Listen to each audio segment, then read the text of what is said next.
વડોદરા મહાનગરપાલિકાની રિવ્યુ બેઠકમાં સ્વચ્છતા અને વિકાસ કાર્યો પર ભાર. વડોદરા નગરપાલિકામાં દર મંગળવારે યોજાતી રિવ્યુ બેઠક આજે મળી હતી, જેમાં શહેરના સર્વાંગી વિકાસ અને સ્વચ્છતા બાબતે વિશેષ ચર્ચા કરવામાં આવી હતી. બેઠક દરમિયાન રોડ, રસ્તા, ડ્રેનેજ, આવાસ યોજનાઓ, હેરિટેજ બિલ્ડિંગ, તળાવો, ગાર્ડન તેમજ સફાઈ સંબંધિત કામગીરીની અધિકારીઓ દ્વારા સમીક્ષા કરવામાં આવી હતી અને જરૂરી સૂચનો આપવામાં આવ્યા હતા.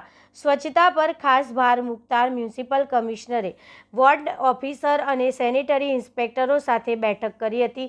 તેમની કામગીરીનું રિવ્યુ લીધું હતું. લારી ગલ્લા ચલાવનારાઓ પોતે સફાઈ પર ધ્યાન આપે તે માટે કડક પગલાં લેવા સૂચના આપવામાં આવી હતી. સાથે જ ટ્રાફિકમાં અડચણ સર્જતા દબાણ દૂર કરવા આવનારા દિવસોમાં કાર્યવાહી કરવામાં આવશે તેમ પણ જણાવ્યું હતું. પ્રધાનમંત્રી આવાસ યોજના હેઠળ શહેરમાં આશરે 12,000 મકાનો બાંધવાની દિશામાં પાલિકા પ્રયત્નશીલ હોવાનું બેઠકમાં જણાવ્યું હતું. ઉપરાંત શહેરમાં વારંવાર થતી આડેધડ ખોદકામની સમસ્યા અટકાવવા માટે આવનારા સમયમાં સુવ્યવસ્થિત પ્લાનિંગ કરી સિસ્ટેમેટિક રીતે કામ થાય તે માટે પણ આયોજન કરવામાં આવ્યું છે. શહેરના ટ્રાફિક ભર્યા માર્ગો પર પણ આગામી સમયમાં ખાસ કાર્યવાહી કરવામાં આવશે. કાશી વિશ્વનાથ તળાવ અને લાલબાગ તળાવની સફાઈ તથા વિકાસ કાર્ય અંગે પણ ચર્ચા કરવામાં આવી હતી.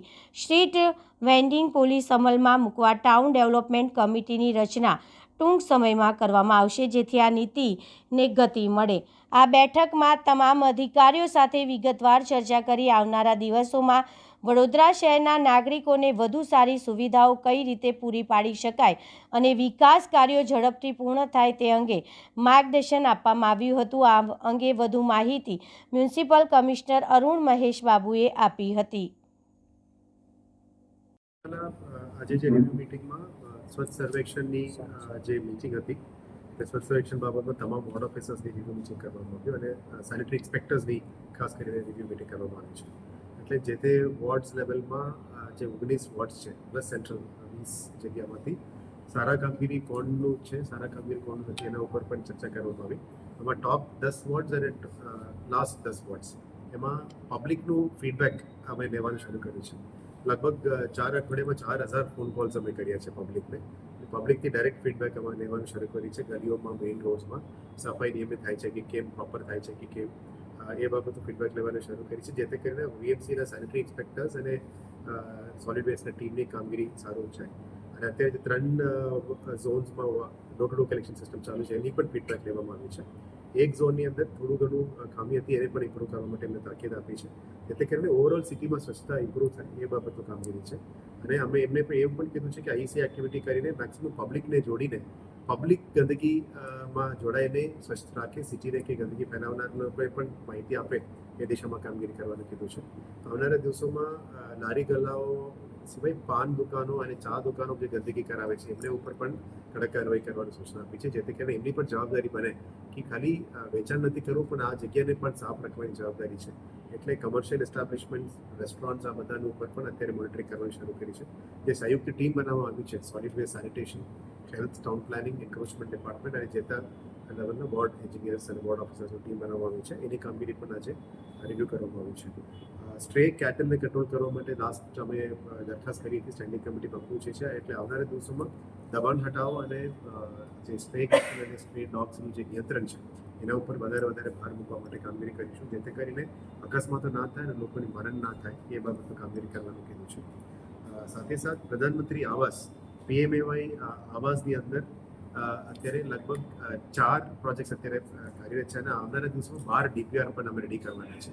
આ વર્ષની ટાર્ગેટમાં હજી 12,000 મકાનો આપવાની તૈયારીમાં અમે અત્યારે DPRs બનાવવાનું શરૂ કરી છે. એટલે લાસ્ટ બોડીમાં પાસ, જનરલ બોડીમાં પાસ થયાના આધારે 12 DPRs અમે ટૂંકા સમયમાં રેડી કરીને સરકારમાં મોકલવાના છે. એટલે આ વર્ષે લગભગ 10,000 થી 12,000 લોકોને મકાન બનાવીને આપી શકાય એ દિશામાં તૈયારી ચાલુ છે. આવનારા દિવસોમાં આવતા બજેટથી GIS બેઝ પ્લાનિંગમાં પણ જઈશું, જેથી કરીને આડેધડ પ્લાનિંગ ના થાય સિટીમાં.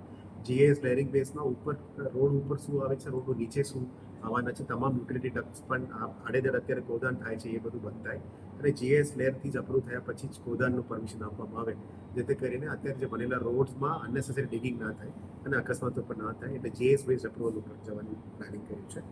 અત્યારે વોટર સેમ્પલ્સ અને હેલ્થ ડિપાર્ટમેન્ટની કામગીરી સારી છે, જેથી કરીને અત્યારે કંઈ આના બનાવ નથી બન્યું, એટલે અમે સતત મોનિટરિંગ કરી રહ્યા છીએ. કોઈ હોટસ્પોટ્સ પણ અત્યારે નથી.